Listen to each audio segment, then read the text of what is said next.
What's up les gars? Vous vous demandez sûrement mais qu'est-ce qu'il fait là celui-là? Vous vous demandez sûrement, mais qu'est-ce qu'elle fait là, celle-là? Eh bien c'est le confinement, c'est le moment, c'est l'instant de se consacrer à ses projets. Moi les TikTok c'est pas trop mon truc donc je me suis dit pourquoi pas YouTube. Malheureusement j'avais prévu de concocter un vlog de mes vacances à Hawaï et en Californie. J'avais prévu de partir un mois mais vu la situation actuelle je peux juste vous proposer mes petits conseils et des idées de destination. La vidéo d'aujourd'hui va traiter d'un sujet pour lequel j'ai eu pas mal de questions, que ce soit dans la vraie vie ou sur Instagram. Comment voyager cheap? Alors, beaucoup d'entre vous sont des étudiants ou n'ont pas forcément les moyens de se payer des voyages de roi. C'est pourquoi j'ai rassemblé pour vous une série de conseils qui m'ont toujours aidé à optimiser le coût de mes voyages.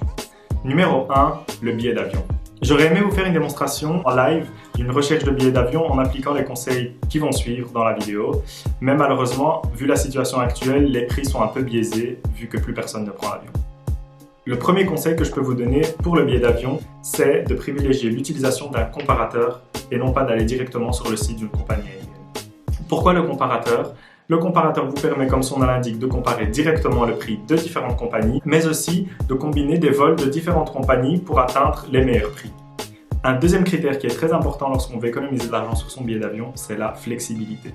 Ce que je fais personnellement habituellement, c'est que j'ai une liste pour chaque période de l'année de 3 à 5 pays, ce qui me permet, lors de ma recherche de billets d'avion, de comparer les prix entre différentes destinations et de choisir la moins chère. Il est aussi important d'être flexible au niveau des dates. Je comprends bien que c'est pas possible d'être flexible d'une semaine, mais parfois 1 à 3 jours vous permettent déjà d'économiser 50 à 100 euros. Un autre point qui est très important, c'est de privilégier la basse saison à la haute saison qui, elle, est toujours plus coûteuse. L'idée, c'est de partir aux extrémités de la haute saison, c'est-à-dire juste un peu avant ou un peu après, afin de bénéficier d'une bonne météo au meilleur prix. Un des points les plus importants pour les billets d'avion, c'est l'aéroport de départ.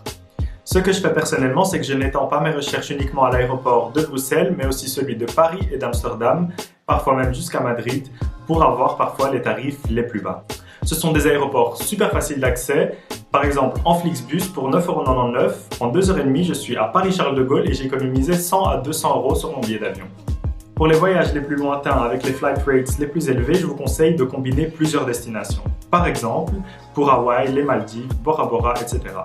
Dans mon cas, j'ai pu par exemple aller aux Maldives pour uniquement 120 € à partir du Sri Lanka, ou encore que j'avais réservé Hawaï pour 300 € depuis Los Angeles, mon billet Bruxelles-Los Angeles 300 € également, 600 € le total du voyage, or un ticket d'avion Bruxelles-Hawaï 1600 €, 1000 € d'économiser. On peut encore citer 2-3 petites astuces telles que le last minute qui m'a permis d'aller au Brésil pour 230 €, le fait d'utiliser un navigateur privé ou un navigateur tel que Tor qui vous permet de changer d'adresse IP tous les X temps, et enfin la fameuse légende que je n'ai jamais testée mais qui dit que le mardi soir après minuit, les billets sont tous un peu moins chers. Numéro 2, la destination. Il est bien connu que certaines destinations sont plus chères que d'autres. Par exemple, l'Asie est connue comme l'un des continents où la vie est la moins chère. Si vous voyagez en Asie, vous pourrez vous loger pour des prix battant toute concurrence et manger moyennant quelques sous. Beaucoup moins convoité pour son côté moins exotique, l'Europe cache tout de même quelques pépites. On peut citer par exemple la Grèce, la Croatie, l'Albanie, la Bulgarie avec des plages paradisiaques comme on le voit ici en Albanie. Et en plus, on peut y faire la fête et manger pour pas très cher. Pour les destinations qui nécessitent un peu plus d'argent, j'ai un petit conseil à vous donner. Prenez le petit déjeuner à l'hôtel. Ce sont généralement des buffets à volonté qui vous permettent de vous remplir la panse et de tenir un maximum sur la journée jusqu'au souper où vous pourrez mettre un peu plus de budget. Numéro 3, le logement. Il faut toujours profiter des opportunités qui se présentent à nous. Par exemple, lorsqu'un ami ou une connaissance part en Erasmus ou en stage, c'est le moment opportun pour découvrir une nouvelle destination. Avec cette technique, je suis allé au Canada pendant 2 semaines et j'ai payé uniquement 2 nuits d'hôtel. Il existe également des sites internet où les gens mettent à disposition leur canapé gratuitement pour vous héberger. C'est le principe du couchsurfing. Numéro 4, le nombre de voyageurs. Très brièvement, pour clôturer cette vidéo, le nombre de voyageurs optimal dépend de la destination. Pour moi, par exemple, le meilleur nombre pour voyager en Asie en sac à dos est 2 personnes. Regarde que tu fais ça, je comprends pas pourquoi. Là, si j'ai un couteau, je te plante. Mais pourquoi? Cela permet par exemple de diviser toutes les dépenses par 2, les hôtels, les tuk-tuk, puisque oui, un tuk-tuk a une capacité maximale de 2 personnes, surtout avec nos sacs à dos, et toute autre dépense.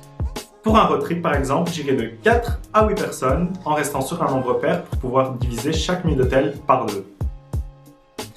Voilà ce qui clôture cette première vidéo. N'hésitez pas à laisser un commentaire pour me dire ce que vous en avez pensé et à vous abonner pour donner de la force. Et aussi pour ne pas rater les prochains conseils, les prochaines idées de destination et surtout, j'ai trop hâte, les vlogs quand on pourra de nouveau voyager.